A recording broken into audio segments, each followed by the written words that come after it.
Sahabat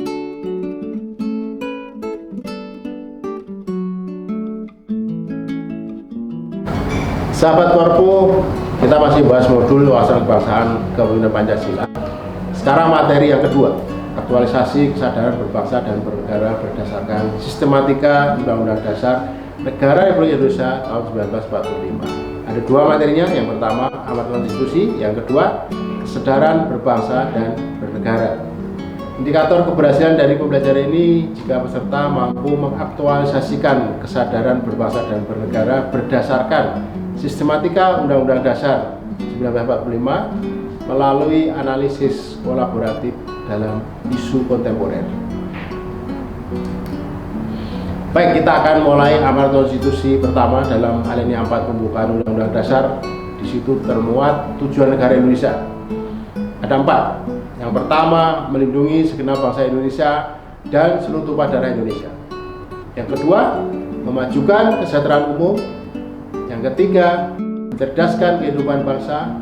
Yang keempat, ikut serta melaksanakan ketertiban dunia berdasarkan kemerdekaan, perdamaian abadi, dan keadilan sosial. Amerika Serikat dalam hal ini mempunyai konsep strategis yang disingkat menjadi DIME, D-I-M-E. Ini dimulai sejak 1960-an. D-nya diplomasi, I-nya informational, M-nya military, E-nya ekonomi. Menurut konsep Amerika Serikat, mengurangi diplomasi akan melemahkan posisi negara di mata internasional. Sedangkan informasional ini adalah kemudahan dalam mengakses informasi, sehingga dia meningkatkan kecerdasan warga negaranya. Militer mempunyai tugas menjaga keamanan dan kegiatan ekonomi, sehingga meningkatkan kualitas sumber daya. Artinya, 4 elemen ini memiliki pengaruh yang sangat simultan terhadap unsur lainnya. Diplomasi mempengaruhi informasional, mempengaruhi militer, mempengaruhi ekonomi. Sebaliknya juga, ekonomi nanti akan mempengaruhi diplomasi, juga mempengaruhi militer. Jika kita kaitkan dengan tujuan negara Indonesia, 4 elemen konsep strategis Amerika Serikat itu ada di dalam tujuan negara Indonesia. Kita lihat, pertama, diplomasi. Kita mempunyai tujuan ikut dalam melaksanakan ketertiban dunia. Yang kedua, informasi. Kita punya tujuan mencerdaskan kehidupan bangsa. Yang ketiga, militer. Kita punya tujuan perlindungan untuk segenap bangsa dan seluruh tumpah darah Indonesia. Yang keempat, ekonomi. Kita punya tujuan memajukan kesejahteraan umum. Kalau kita bandingkan, 4 tujuan negara Indonesia itu lebih dulu karena ada di Undang-Undang Dasar 1945, sedangkan di Amerika itu dicetuskan tahun 1960-an.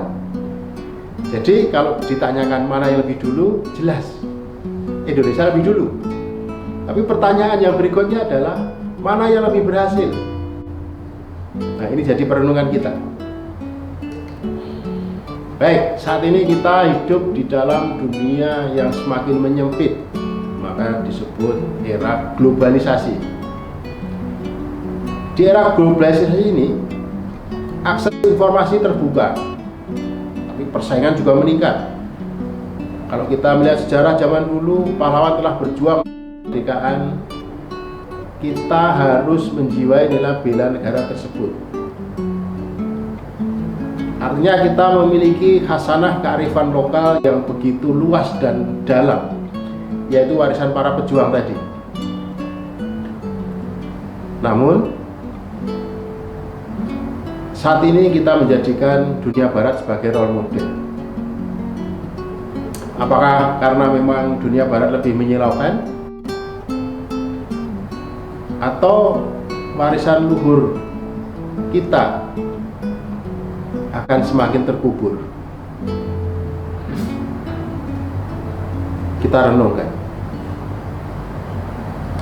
Baik, demikian materi amar konstitusi, kita lanjutkan ke materi berikutnya. Terima kasih.